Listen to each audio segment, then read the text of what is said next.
Hello guys and welcome back to another video. So I've been using this device for a little bit over a year now. This is the Galaxy S7 Edge and it's been a great device so far and I haven't really not much complaints about it really. But recently, as you all know, Samsung released the S8 and S8 Plus, and I got myself the S8 Plus right here, the orchid gray color, just a stunning beautiful color. And I was just gonna give you all my thoughts on what differences I felt like been between these two devices and how it is to been switching from having this for 1 year and I've been having this for about 2 weeks now. Just all the differences I've noticed and what I like more about the old one, what I like more about the new one. So I think we should just get right into it and take a bit of a closer look at both devices.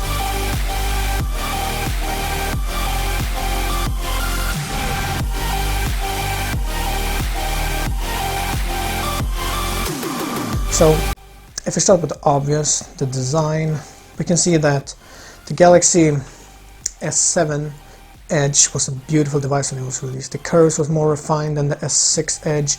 Everything was just more refined.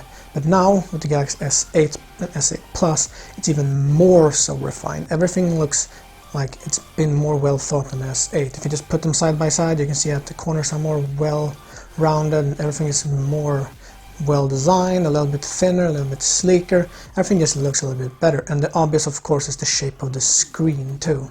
It's a big difference in the screen shape, and I do like the S8 Plus screen a lot more than the S7 Edge. The S7 Edge screen is nowhere a bad screen at all. It's still a great AMOLED panel with the curves, but I just think this is so much more immersive when you're watching videos with S8 and S8 Plus. But the only downside is the aspect ratio. I kind of wish actually that Samsung had kept these rounded corners, but they had actually kept a more common used 16:9 aspect ratio than this 18.5:2 aspect ratio that Samsung has introduced with the S8 Plus, because it's a little bit of cropping issues if you want to use the full screen, and it really does look more immersive when you do the full screen and not just let it cut off and just be used as a 16:9 aspect ratio, not using the whole screen.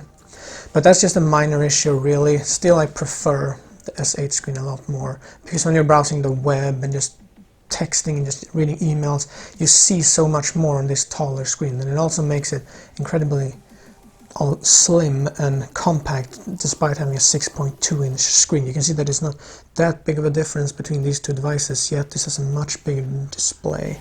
So design perspectives, you saw my little pros and cons there, but in general I like the S8 Plus way more.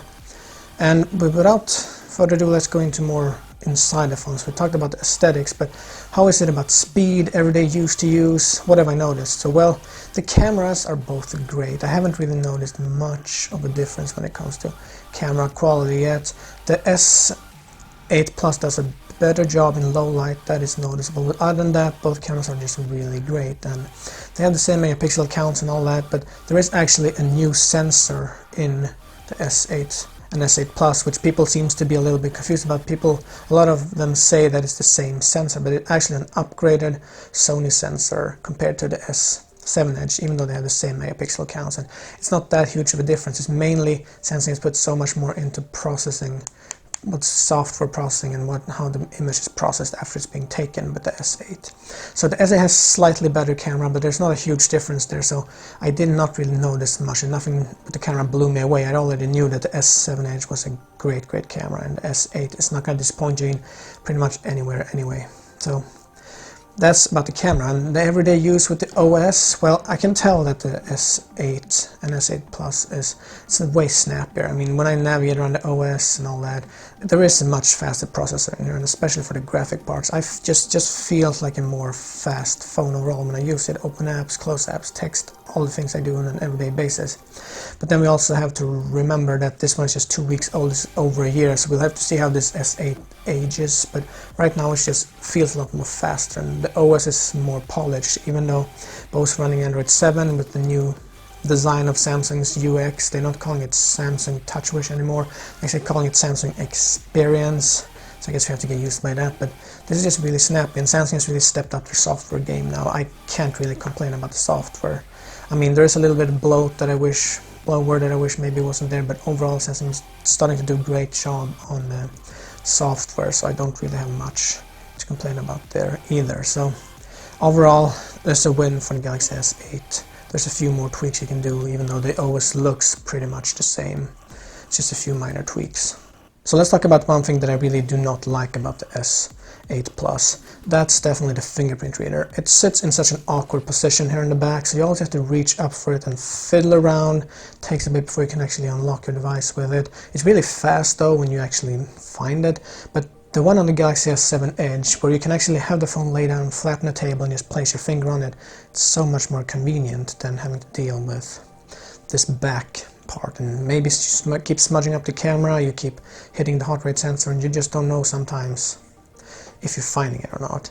And speaking of that fingerprint reader, now on the S7 Edge there's actually a physical button for it, but in the S8 and S8 Plus they removed the physical buttons and made them into software keys. And how do I feel about that? Well, at first it was actually really kind of tricky to get used to. I was so used to not the software, I was so used to the actual hardware keys, and now I don't have them anymore. So in the beginning it was really difficult to, it really felt weird not having a physical button to press down when you go home. But since you have done the touch sensitive home button that's embedded underneath the screen, which do help a little bit, and you get that haptic feedback which simulates sort of a little home button, a little physical one. So all in all, it just took a little bit to get used to, but overall I'm so used to it now and it doesn't really bother me anymore. So that's just something to mention. It'll probably take you a little bit used to if you're used to regular hardware keys, but nothing that really brings this down. And one thing I do notice is that the battery life is much better on the S8 Plus than the S7 Edge. Even though it's a slightly smaller battery actually, and it's a bigger screen, I get much more screen on time with this. Normally I get about 3.5 hours in general with the S7 Edge, but with this S8 Plus I get around 4.5 normally, I'd say, and I even got 6 hours plus one day when I used it indoors with Wi-Fi on a lot. So this battery life is much better. That's like the only complaint I really had about the S7 Edge. I wasn't really happy about its battery life, but S8 has really improved on that. So I'm very, very happy about that. So battery life definitely wins on the S8 Plus. I think I'm really gonna wrap this video up here. So the conclusion here, I mean, what can you say? I mean, this is a lot more expensive than the S7 Edge right now. So if you, let's say this, if you don't have the budget to buy an S8, but you have the budget to buy an S7 Edge, I would definitely buy the S7 Edge and not wait for the S8 to drop in price, because this S7 Edge is still a great device. I mean, there's no slack. It still has a very fast processor, has the 4 gigs of RAM and everything. So, and again, the OS, since this was updated to Android 7, the OS looks pretty much the same, and there's not too much to actually differentiate them, except the design and the speed and the screen. So, of course, if you do have the money, of course, buy the S8 or S8 Plus. They're amazing devices. They're the most beautiful looking devices I've ever seen. But again, the S7 Edge is no slack either, so if you do have the budget for that, definitely go for the S7 Edge and don't wait for the S8 to drop in price. So that's gonna sum this video up, guys. Hope you guys liked it, and this was just a little quick comparison about how I felt for most days with the Galaxy S8 and the Galaxy S7 Edge. But that's gonna sum this all up. I hope you guys liked the video, and as always, I try to upload at least once every week. But that's gonna be it for now. Take care, and I'll see you in the next one. Bye.